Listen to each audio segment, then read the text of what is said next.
Hey guys, welcome back to the Franchise Tag Podcast Season 2, Episode 23. One left after this one, and then that is another season down. And this one is simply going to be a Super Bowl preview. We got nothing fancy for you as far as segments go. We just got a lot of breaking down every aspect of the Super Bowl from a fan's perspective and a hater's perspective, you know. So actually, we got two haters because you hate on the Chiefs, I hate on the Eagles all year long. I also hate on the Eagles. So I just hate the Super Bowl. You at least have someone to root for. We're hating. We got all your hate needs here at this podcast for this breakdown here. Do you want to go over kind of overview what we'll be going over? Yeah, first I want to say that you can find us anywhere you find podcasts, whether that be Spotify or Apple Music podcasts or Amazon Music podcasts. But don't look too hard. On there. Don't scrub the internet for it because podcasts are us. Yeah, we might not be there. All right, but yet the big places. Keep it mainstream. Yeah, of course. So we're just gonna go over some analysis between the quarterbacks versus the respective defensive coordinators. We're going to talk about the running backs versus the defense, specifically Saquon because he is a big name. Then we're going to talk about some wide receiver DB matchups, and then we're going to get into my favorite part, the ref crew, and talk about all of the expectations that we have heading into this game with such scrutiny on the refs. And you know what? I'm just gonna take a little tangent before we actually get into the meat of the episode. Did you see any of the media day stuff with people asking the Chiefs and the refs about the refs? Basically, I saw that one random guy saying, "Who do you get a Christmas card for?" That's the extent of it. there were a bunch of people asking the Chiefs about the refs, and like, I believe what I believe, which is that the Chiefs get very favorable calls in basically every facet of the game, and teams that face them get very unfavorable calls in basically every facet of the game. But I also would not be asking the Chiefs, how much money are you paying the refs for this upcoming matchup? It's like, what do you expect? It's the same pointless thing with asking coaches what adjustments they're going to make at halftime. Like, are you really going to tell a reporter, yeah, so we're going to switch from dropping back into cover 4 and we're going to go into cover 3 instead, bring that safety up, and then we're going to have some additional help in the run. You're not going to say that. So the Chiefs, if they are paying the refs, which, I don't think they actually are. I think that would be pretty easy to find out. But if there is something fishy going on, they're not going to tell you. So I don't see the point to that, and it just makes some reporters look like bad people. And that's the only consensus I saw on it. Was like, dude, you got so lucky to be chosen for media access for the Super Bowl, and this is what you're asking the people? Like, come on. On another note, Theo Ash, I know you're not a huge fan of him, but he asks really good questions on media day. He asked Zach Bond what his favorite run fit of the year was, and he asked. There were a couple others where he asked AJ Brown, he asked him about a specific catch in the Texans game where he faked like he was going to catch it in front and then ran behind and caught it. He was like, have you ever done that before? Is that something you practice? And he knows his stuff. So I thought seeing a couple of the questions that he asked, I thought that was really cool to see. My favorite reporter was Jameis Winston. Absolutely. What's your favorite color? Catch this W. I think the Giants need a quarterback. Dave's gonna get you right. All right. Well, with the overview, lined up with the little chit chat out of the way, we can get into that meat of the episode as you were talking about, and we're gonna kick this off by talking about the quarterbacks versus coordinators. And we're gonna start with Mahomes versus Vic Fangio. Vic Fangio, a very prolific defensive coordinator across the league, and somehow he has yet to win a game when facing against Mahomes. And the numbers are 0-8, but, a good handful of those matchups, 3 years he was the head coach of the Broncos with, not Bo Nix. The Paxton Lynch, maybe. Paxton Lynch. Drew Lock, maybe, was that the trail end of that? They had so many quarterbacks. Known first round pick, Manning. Paxton Lynch. Yeah, Memphis. Let's just, while we're here, just throw some shade at John Elway, because you cannot scout quarterbacks to save your life. You're in the ears of the GMs. You're saying like, oh yeah, I really like Paxton Lynch. I think we should really make the decision to pick him. It's like, come on, Memphis legend Paxton Lynch. All right, don't get it twisted. He's still scouting people like it's the 50s. All right, but with the slander out of the way, onto Vic Fangio.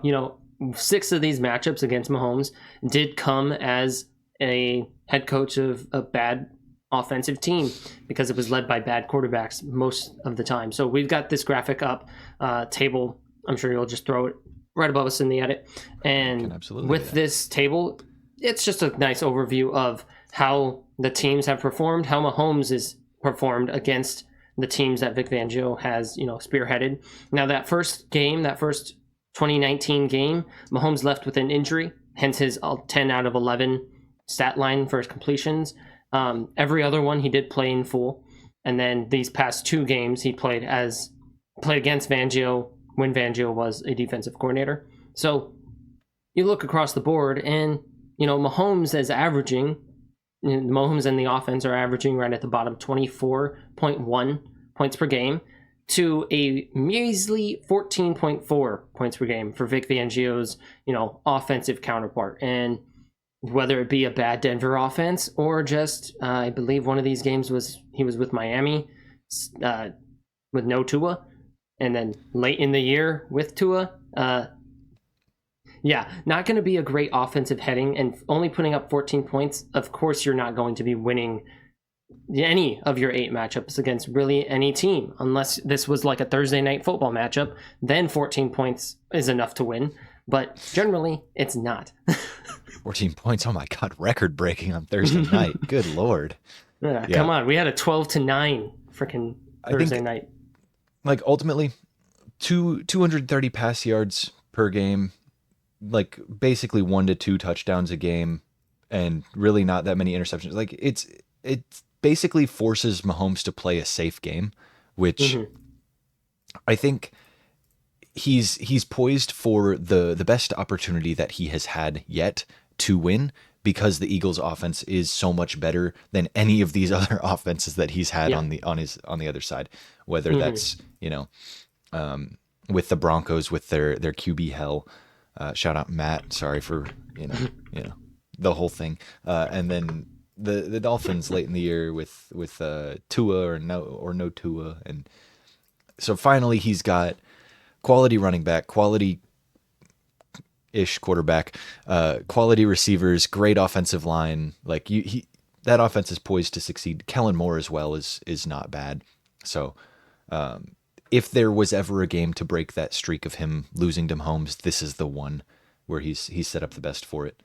And then if you compare these stats to Mahomes, like as a career stat, as a career, the Chiefs are averaging 28 points per game with Mahomes. So he's holding him 4 under there. He's holding him 2% under on completion percentage. So it's mild, but Mahomes has played a lot of football and he's played pretty damn good for a lot of it. So the stats are a little bit skewed in those margins, but with his just overall success against Mahomes specifically, he's more successful against Mahomes than the average league. Like he holds him to 50 less yards per game. He's holding him to less touchdowns per game. It's overall very successful considering the opponent he's against and how that opponent fares against a wider, range of teams. And considering the record, like 0-8 does not paint the full picture when you look at what he's actually done. But I think, do you have any other glorious, wonderful insights, or should we move into we can move on to the Jalen Hurts versus Steve Spagnuolo. If you want to go ahead and talk about that a little bit. Yeah, so Jalen Hurts, a big knock on him pretty early in his career, and even like leading into this season was, hey, he's not that great against the blitz, and Spags notoriously runs a very blitz-heavy defense, but Hurts has kind of flipped the script this year. He's performed amazing against blitz-heavy defenses. He's kind of just sat back in the pocket and let things come to him, and it's a necessary change when you lose the guy calling your blitzes. You kind of need to get that poise and to have it and to be able to hold yourself to a better standard. when you're not as prepared going into it because you lose a guy like Jason Kelsey, like Hurts did. So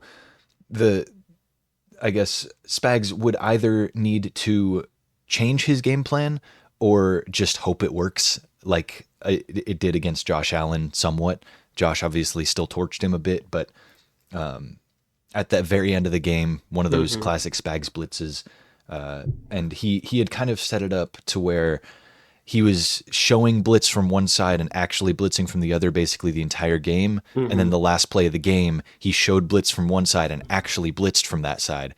And so Josh Allen had basically said, I see the blitzers coming from that side, so that's where I'm going to roll because he's going to drop them and then bring in the other side. When that didn't happen, it was kind of the end of the Josh Allen made the call, hey, we're going to slide to the left here. I'm going to roll to the right because I know this pressure is going to be coming from the left. And then that was the exact moment, game on the line, that Spags flipped the script on that and made sure that it was a confusing and an effective blitz disguise. Yeah. And, you talked about Jalen Hurts versus the blitz this year. It's the best he's ever been versus the blitz this season. And over the rest of his career, he's been pretty, bad, we'll say. And if we want to go ahead and we'll look at the 3 matchups that Jalen Hurts has had against Spagnuolo, specifically with, the Chiefs. That's where Spags has been all of Jalen Hurts' career in the NFL. And only one of these matchups would you say like, oh, that's a pretty bad game from Jalen Hurts. And ironically, it's the one game that the Eagles won. So if you go ahead and we go back to 2021, their Jalen Hurts' first matchup against Spags, and the Chiefs won this one, but Jalen Hurts, he threw for 2 touchdowns, 387 yards. He rushed for 47 yards on 8 attempts, and he was pressured 30% of snaps. Pretty high, but not the highest we're going to see on this list. And then you get to the Super Bowl, which, that was a great Super Bowl to watch. I felt like the refs were letting them play up until the very end. Until the very end, yeah. Yeah, when it got controversial there, but, it felt like it was very back and forth. They're going to score, we're going to score, and Jalen Hurts had a great game.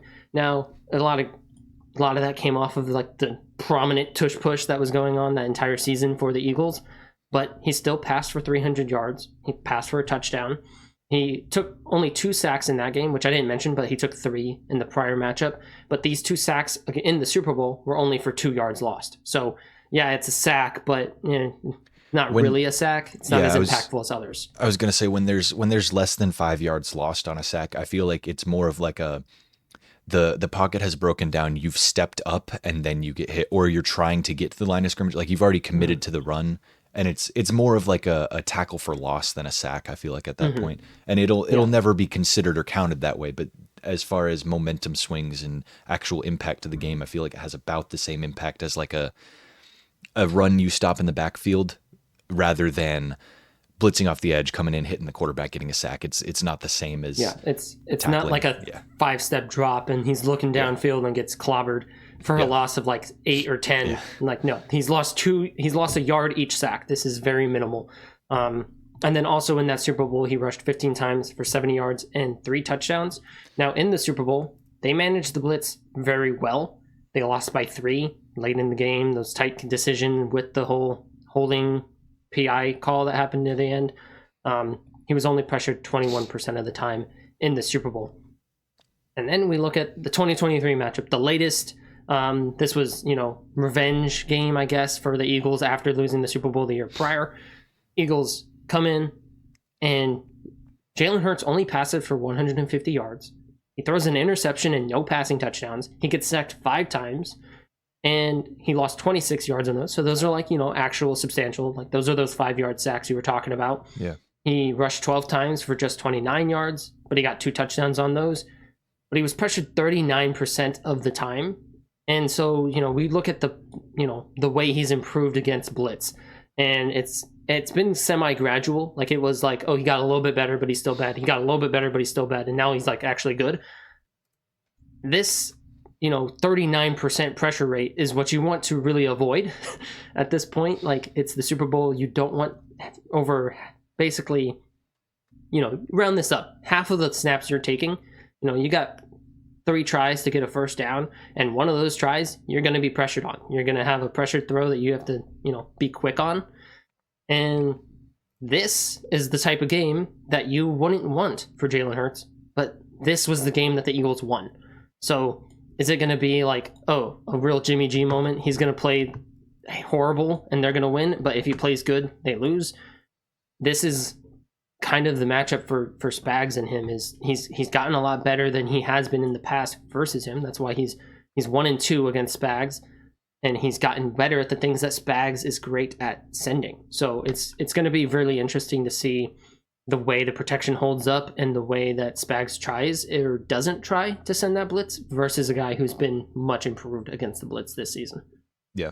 And then if we want to get into Saquon versus the Chiefs' run defense, Steve Spagnuolo has shut down rushing games basically his whole career in Kansas City. The most rushing yards a running back has ever recorded against him in a playoff game in KC is 89. So he has not let up a 3-digit rusher in a playoff game in his career.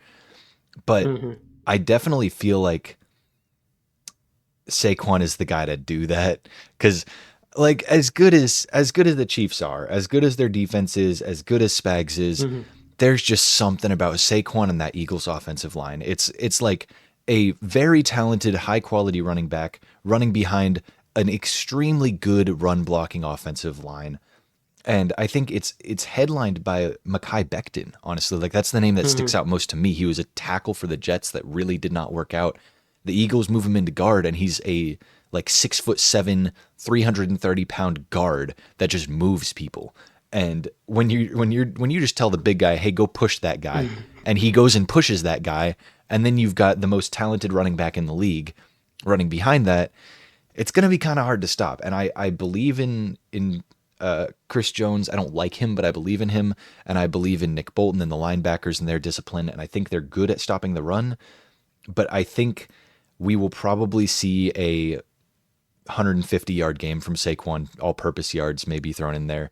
And if we don't see that, it will be a slaughter by the Chiefs. I think that if the Eagles you shut down Saquon, it's game over for the Eagles there. I mean, not entirely, right? They've got Devontae Smith, they've got AJ Brown, they've got good receivers, and they've got even good tight ends. But I think if Saquon can't get going, that's the heart and the lifeblood of that team. And so unless like there's some catastrophic failures on the Chiefs offense as well, which is very possible, they've shown weaknesses at times this season on offense, but unless that's the case, I don't see a way that the Eagles really can take this one. And unfortunately for most teams running against the Chiefs, I feel like a lot of it is we're down, so we can't exactly run the ball. And our runs have been less successful than normal. So if I'm used to averaging 6 a carry and now I'm averaging 4 a carry, it's still a positive to run the ball. It's still a positive decision to hand the ball off. But if it's worse than normal and I'm already losing, I'm like, okay, so they're kind of shutting down my run compared to what we normally get. And we need to get points fast. So let's switch to the pass. And then you're a team that's not super strong at passing the ball, or that's not your main strength. So it's just kind of if they can't get Saquon going, I do think it's going to be tough for them to succeed. Yeah, and you had mentioned the most they've ever allowed in the postseason under Spags is 89 yards rushing. But you look at some of those other top performances in the playoffs against Spags, and we have James Cook rushing for 85 just a couple of weeks ago, and then Joe Mixon this year as well in the playoffs, 88 yards, running second place against Spags in the playoffs. And as you had said, you move away from the run because you're down. James Cook was absolutely feasting in that game, but they moved away from him. They moved away from him because they had to get points quicker. They had to get bigger gains, and you don't do that through the run primarily. And so, if they're able to stay neck and neck like it was in their first Super Bowl matchup, and you're kind of going tit for tat and you're making sure that you can keep giving Saquon the ball, you go down by 14 and it's the fourth quarter, you're less likely to be given the ball off to Saquon, even though he has been the thing that kept you in the game for the first 3 quarters. So, with Saquon being as good as he has been this year, he's averaged 6.7 yards per carry this playoff run for the Eagles. This like momentum swing, as you're talking about, if you pull things away from, the if you put it in the quarterback's hands and you take it out of Saquon's, then you're kind of getting rid of the most electric part of your offense. So it's really going to be, we got to stay ahead of the sticks. We have to stay ahead of them on the scoreboard because we need to keep feeding our guy.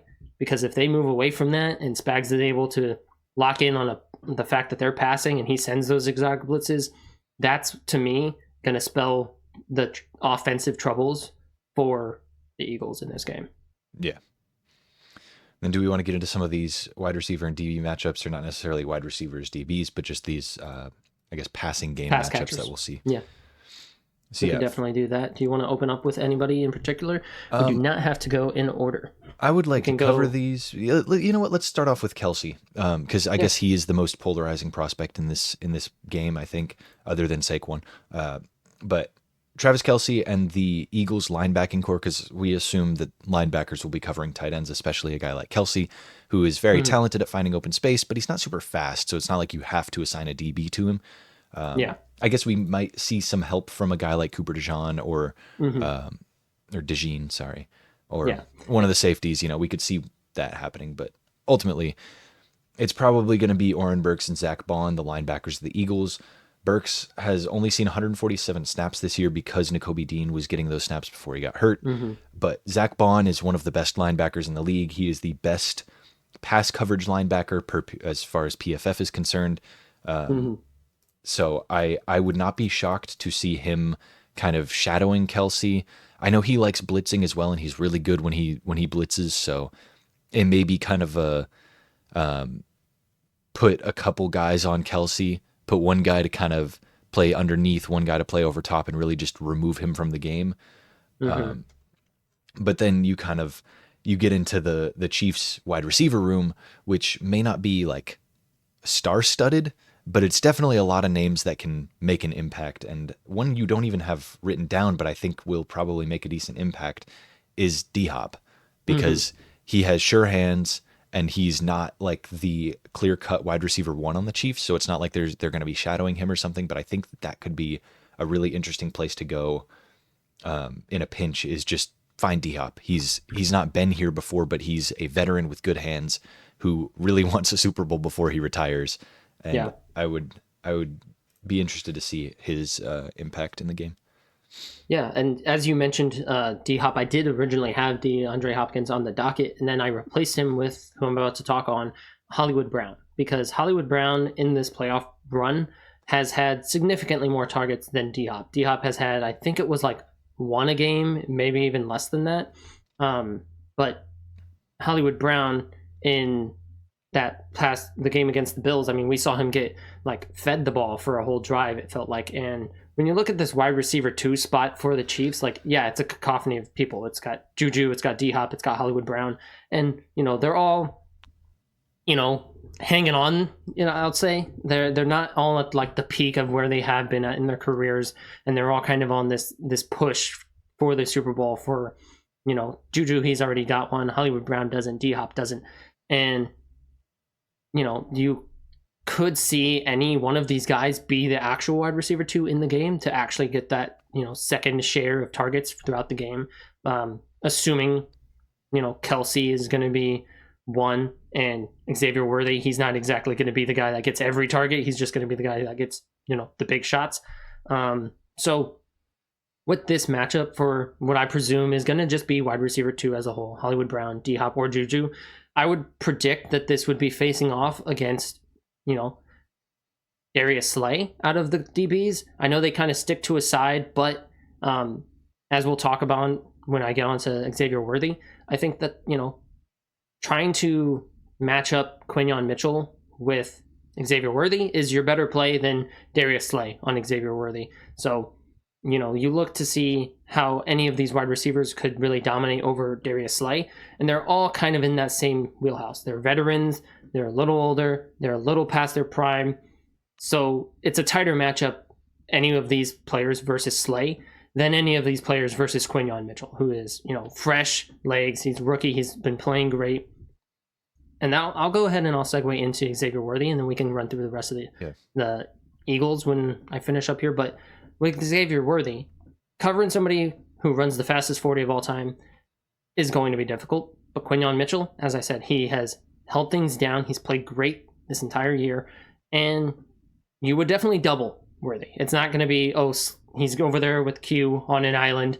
No one's going to help him out. You're going to double Worthy. He's going to have safeties over top, and they're going to make sure that he's always got somebody on his hip, because they're not going to just let him run naked down the field so he can get a lawsuit and they pull ads from the Super Bowl. They're not going to let that happen. Super Bowl. Right? Yeah, no, they're not. I think the Eagles DBs are really good, but they are not quite fast, and the Chiefs receivers are weird matchups for DBs, just because they're not like. I'm not going to say they're not good at anything, but like Juju is making an impact on the Chiefs, and he is just notably not good at much. Like he's just okay at everything.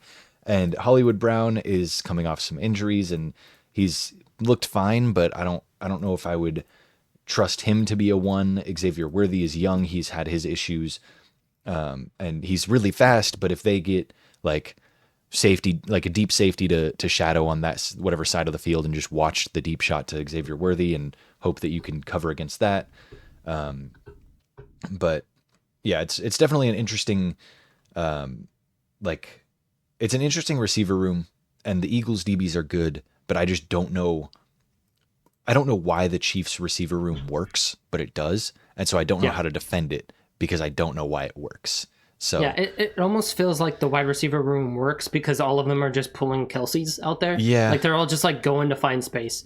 It's not like any one of them is like, oh, this guy's great because he runs a nasty like fake at the top of his route and he gets wide open on this cutback. No, it's literally just like, I'm going to run and I'm going to stop and I'm going to turn around and Patrick Mahomes is going to put it right on my numbers and I'm going to catch it. Yeah, and then I'm going to fall over and that's for the play.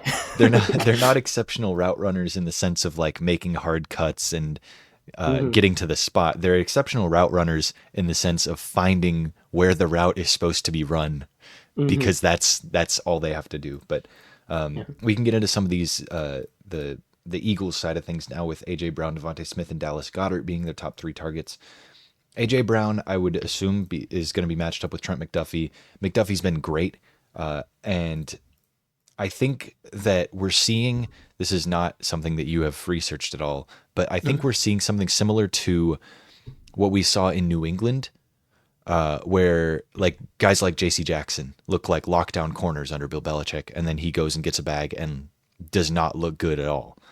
And somebody like L'Jarius Sneed, that's exactly what I'm talking about. Sneed looked like a top 5 corner in the league. He goes to Tennessee and he's trash. And like maybe not trash, but he's definitely not the Chiefs' L'Jarius Sneed that we knew. And McDuffie, I wouldn't say that he's the exact same way, but he looks really, really good, and he slipped to them in the draft, and I just don't know if he would be producing the same on another team. But regardless, the Chiefs DBs are really good because of that. But A.J. Brown, I think, is a different demon. I think he's, as long as the refs let him play, which, that's a toss-up. We don't know if they're going to. I think just head-topping McDuffie or getting through him instead of around him is something that A.J. Brown could do if they decide to go that route instead of just focusing on the run. Yeah. I get this like really uncomfortable feeling that early in the game, they're just going to target McDuffie and A.J. Brown and just watch McDuffie crumble early in the game. Like, I feel like he's just going to be on his ass a couple of those plays early on because A.J. Brown is going to just out-muscle him. And then that's just going to be like, okay, we got in his head. Now we're going to go target other people, but we know we can always go back and target him because we just deconstructed him. I feel like they're going to have a couple run plays where A.J. Brown just puts McDuffie on his ass in run blocking. Yeah. And they're just going to look at A.J. Brown and be like, flatten him. Just put him in the dirt. Yeah. Put him in the dirt. Saquon's running. You can, contact is allowed. It's a run play. Go put him in the dirt. And that's just what they're going to do. I feel like they're really going to push that, like, we are going to punish them mentality. Yeah. Especially, as you said, on those run plays where you definitely can do that. You are allowed. Devontae Smith, a guy that is kind of the polar opposite of physicality. He's the Slim Reaper of the NFL. Yeah. He'll be matched up with either Jalen Watson or another corner. I find it very odd that Jalen Watson is the Chiefs CB2, just because, I know he's good, but He doesn't scream CB2 to me, but he doesn't scream it. You don't know his name. You don't like. You look at him and you're like, who the hell is that guy? Like it's not a. CB2s I feel are a little bit more popular across the league than Jalen Watson is on the Chiefs. But yeah, on to the actual matchup. Devontae Smith, he's shown flashes in his career, but recently it's kind of been a drought for him. He hasn't been doing that well. He's averaging 40 yards a game through the playoff run. But if the Eagles don't feel like A.J. Brown is in McDuffie's head, or they don't feel like they are in McDuffie's head, they may try to target Devontae Smith, who's a very talented receiver, versus a guy like Jalen Watson, who might not be the greatest cornerback 2 of all time. I don't think it's a stretch to say that he's not like a top 5 CB2 ever. So if they want to go after that with what I feel like is a really good wide receiver 2 in Devontae Smith, I feel like that's a way they could exploit the Chiefs' pass defense.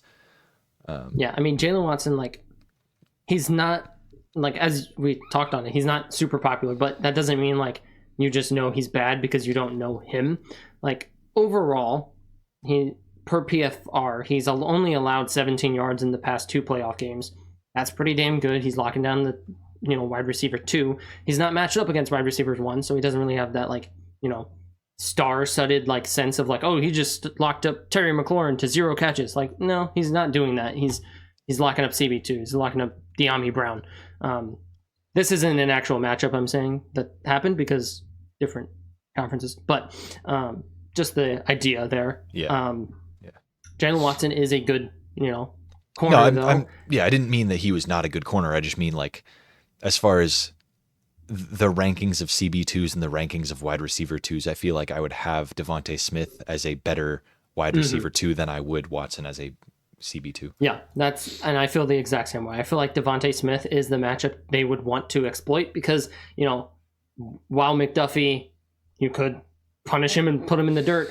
I definitely think Devontae Smith, with the little bit of finesse, with a little bit more speed, he's just going to outplay Watson, whereas McDuffie and Brown, that's going to be like a dogfight, like 2 pit bulls just really rearing into each other. And then Devontae Smith is going to just be like a Great Dane by like 4 yards.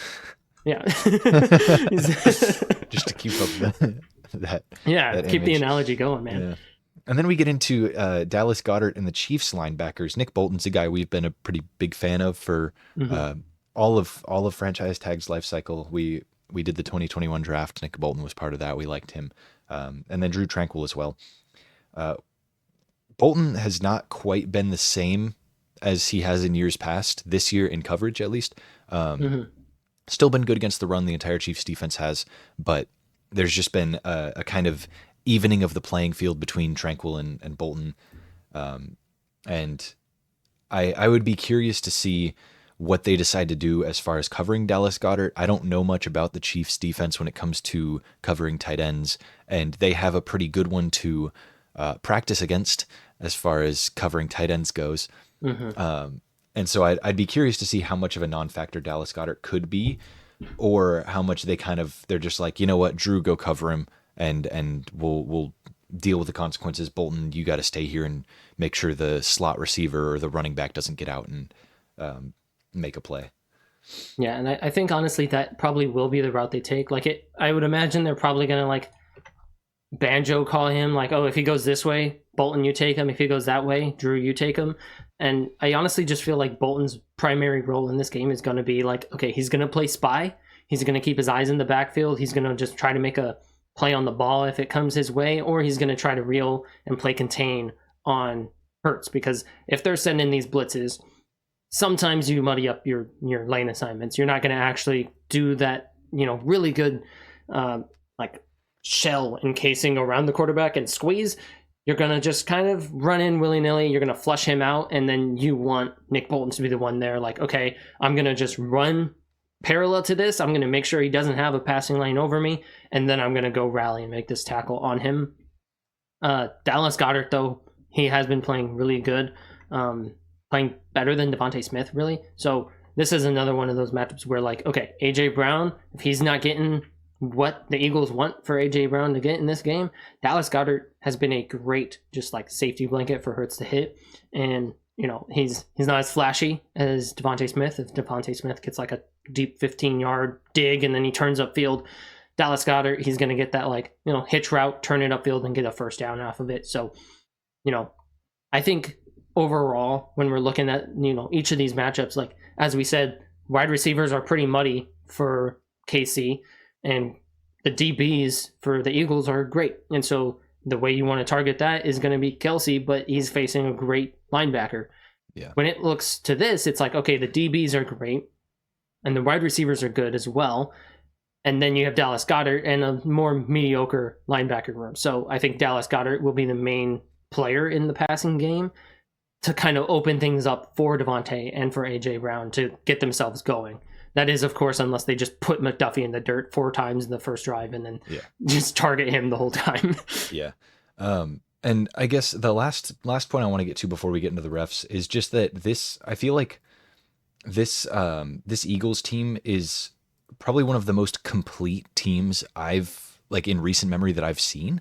Like every other team I feel like has had a gap, and I just don't think the Eagles do. Like their run game is great. Their offensive line is great. They have 2 stellar receivers, and wide receiver 3, if you have 2 good receivers, doesn't really matter as much.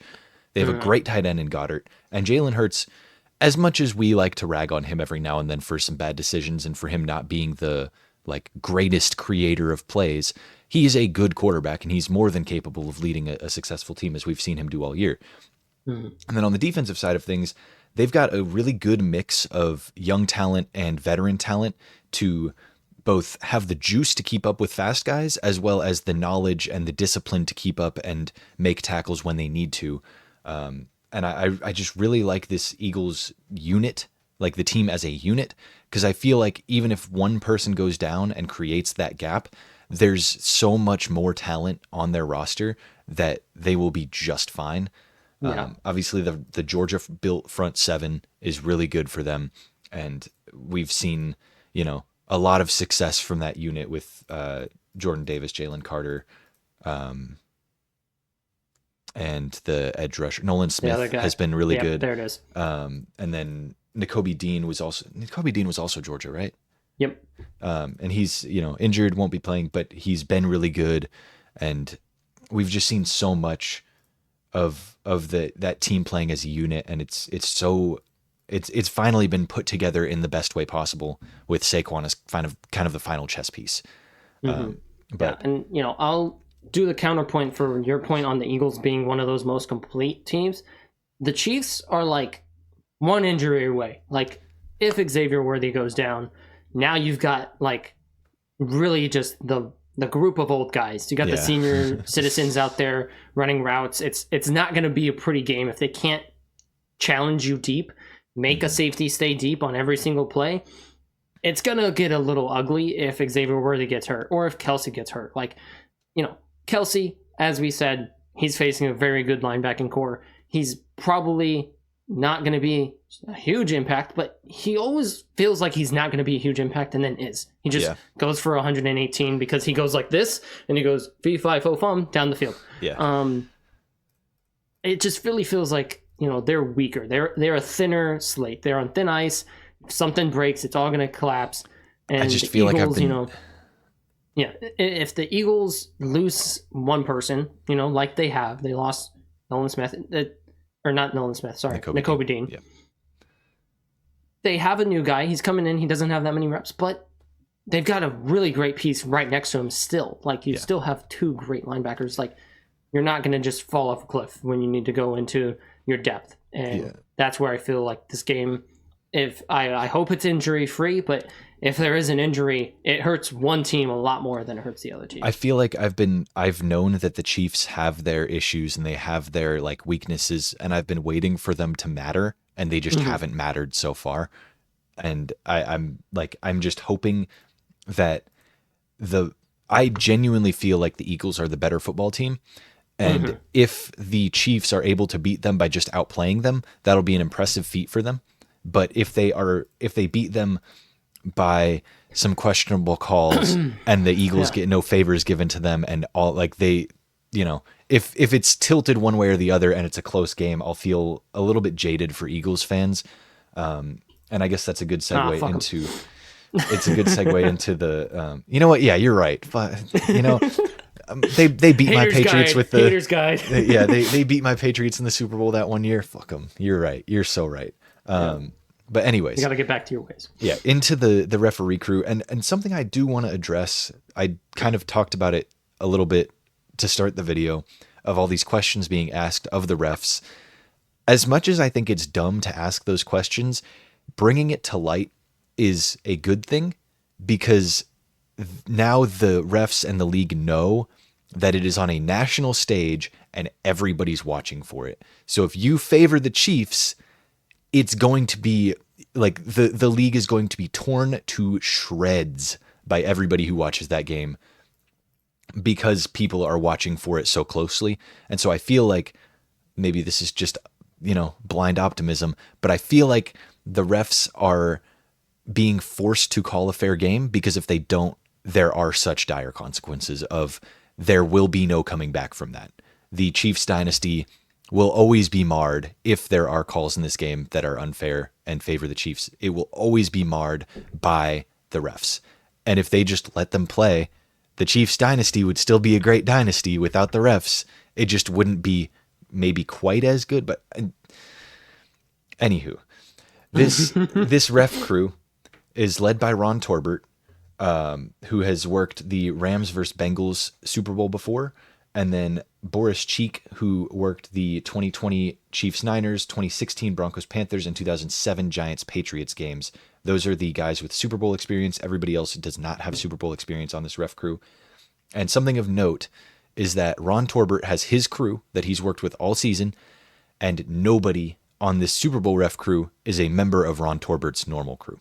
So they don't have the same chemistry. They don't have the same experiences that the others have. And so there may be more disagreements between the refs, because I feel like as the season goes on, your ref crew kind of meshes, and you'll see one person throw a flag and there'll just kind of be unanimous agreement because they know what the other refs like and what the other refs see. So it'll be interesting to see that dynamic. Or the inverse of they throw a flag and then they walk up and they're like, that wasn't really a flag. And then that ref is like, oh yeah, okay, I'll pick it up. I understand that. Yeah. And I just to point out some kind of, I guess, bad call. I don't even know if I would call them bad calls. Just some meaningful calls notable that this crew has made. Ron Torbert officiated the Bengals Chiefs 2023 AFC Championship game. That was the one with the Joseph Osai roughing the passer call, or unnecessary roughness, was it? It was I think it was out of bounds unnecessary roughness. It was unnecessary roughness. So he called that one. That one was an unnecessary roughness call. It was stupid by Osai to do. But that was also the one that had the phantom fourth down, or like they blew the play dead. Right? Yeah. The redo the down after it was already over. And because they needed to fix the clock issues, and they reportedly blew the whistle, or that was a whole debacle. Yeah. Yeah. That was just another questionable thing. But to get into Ron Torbert and Pat Mahomes and their history, he has refereed 4 games for Patrick Mahomes. So there isn't a ton of history there. Mahomes is 3-1 in those games. The one loss was to the Bengals, which was a game where the Bengals kind of got bailed by an illegal hands penalty on L'Jarius Sneed to set up a game winner for Evan McPherson. I think I looked up that clip, and it was one of those ticky-tack, like, yeah, you can call it, but to set up a game winner, a big moment late in the game. Come on. Yeah, it was kind of... And then on the flip side, Torbert has refereed 8 games for the Eagles during Hurts' tenure, 6 with Hurts and 2 without, so whether he was injured or whatever. And the Eagles were 5-3 in that stretch, 4-2 with Jalen Hurts in. So a bit more history with Hurts, but no, it doesn't seem like a huge disparity of like, oh, he hates Hurts. Hurts is 1-5. Yeah, it doesn't seem like there's a ton of bias one way or the other. They've lost games with him. They've won games with him.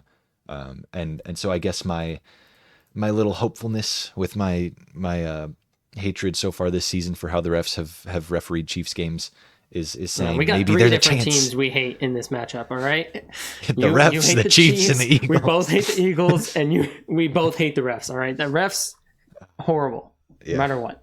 Yeah. I understand they're human beings and you're going to make mistakes. The league as an organization should, be better at that. So no hate specifically to any specific ref unless we've put you on a thumbnail, or put you to be burning live at the stake. Yeah, I did that with the little edit. with the who is that again? The dude that missed the DPI call in the Rams Saints the NFC Championship. I hate his face. I'll say that. Bill Vinovich. Is it Bill Vinovich? That's one of them. I can't remember. I know the guy that I put on the thumbnail. I can't remember his name. I feel like it was like Roger. Which, what a name. While we're still talking refs and while you do that background research. That was Bill Vinovich, and that's the one I put on the stake. Okay.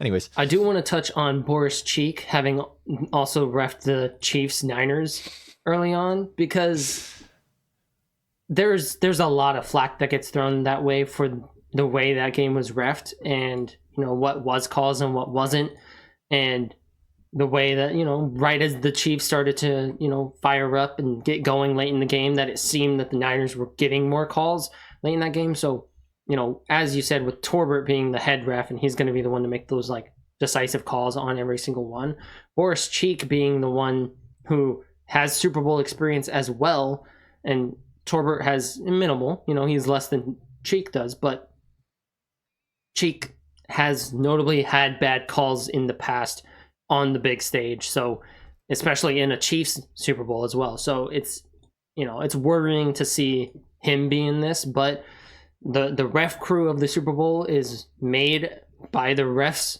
organization of the league, getting everyone who's made the most good calls the whole year. So I'd hope that it's not going to be as it was in 2020. Yeah. And we will, in the next podcast episode, we will call out every bad call from the refs in the Super Bowl. I will not hesitate to do that for both sides. I will be watching as a hater of the refs, waiting for them to slip up and make a bad call, either for the Chiefs or against the Chiefs. I don't care what it is. I hate them equally. Equality with my hatred. There we go. Yeah. We hate every member of the Super Bowl. If you're on the field for the Super Bowl this Sunday, outside of halftime, we love Kendrick. We love Kendrick. You're right. Yep. We're rooting for the halftime show. SZA, we know you're going to be there, Tyler, the Creator. Stop lying. Chroma code. I don't want to get copyright claimed. Yeah, that'll do it. Really, if you get one more syllable, GG's. But with that, I think we can wrap. Anywho, yeah. So just if y'all are still here, you're obviously fans of the channel, so we appreciate you as always. We have next week's podcast coming out. That one's just going to be a kind of season recap. We're going to talk about some of our favorite moments from the season, some of our biggest questions heading into the off season, and then probably run down some of our upcoming off season content, just because we're excited about that. We want to get that out to the world, get everybody prepared for what's coming. But even though this is us winding down the podcast season, this is the second to last episode. It is not by any means the end of our content. It's going to ramp up after the podcast is done, because we'll have more time to make more videos. You've got a couple scouting reports coming soon. Any you want to shout out? The first on the docket is Ashton Genty. That one is going to be the first one to drop. This will probably be a couple weeks after the release of this podcast. But yeah, we've got that one, which is going to kick off my scouting report season, basically. So I run through roughly 10 prospects that, whatever I have the time for, put out a scouting report on all of them. And this year it's a little bit different. I've got a little bit of a different format going. Hopefully it'll be a better viewing experience. I really look forward to getting those videos out to y'all. Yeah, and then I've got a couple videos planned, some recorded, some not yet, and I'll get to those. I'll decide what I'm gonna have ready and then talk about them next week, because I don't want to promise anything and then just kind of have that evaporate and disappear for a few months. But yeah, we're really excited for the off season and for the content we can make there. But as always, let us know your thoughts on the Super Bowl. Do you want to make a pick? Because I guess we got pickems. Yeah, we'll do our pick. Do you want to add a point prediction in there as well? Yeah, we'll do that. Final point prediction. See, this one, if I was picking with my heart, I'd go Chiefs, Dynasty, whatever. Three-peat. First in history. But as we outlined with this whole game, as this whole podcast, it really shapes up to be the Eagles are a better team. The Eagles have better matchups to exploit. Jalen Hurts has gotten better than he ever has been against a blitz-heavy defense, and Spags runs that. And while Mahomes, he dominates against this DC, he does it mostly because of the fact that DC doesn't have a good offense. And this year, the Chiefs don't have the explosive offense they have. So in this, I'm going to be picking the Eagles to win. And I'm going to be picking it with a final score of 28-24. Okay. I kind of assumed the 28-24 was going to be a thing that I would hear. It's kind of a classic, score. It's Is it average touch. It's a touchdown a quarter, and then one of them just comes up short on one drive. And that's basically, 28-24 is a pretty common score. I'm going to go with a bit of a bigger gap between the teams. I am also going to be picking the Eagles. I think throughout this entire thing, we've just been talking about how they are the better team. Mm-hmm. But I'm going to go with a score of 33-21.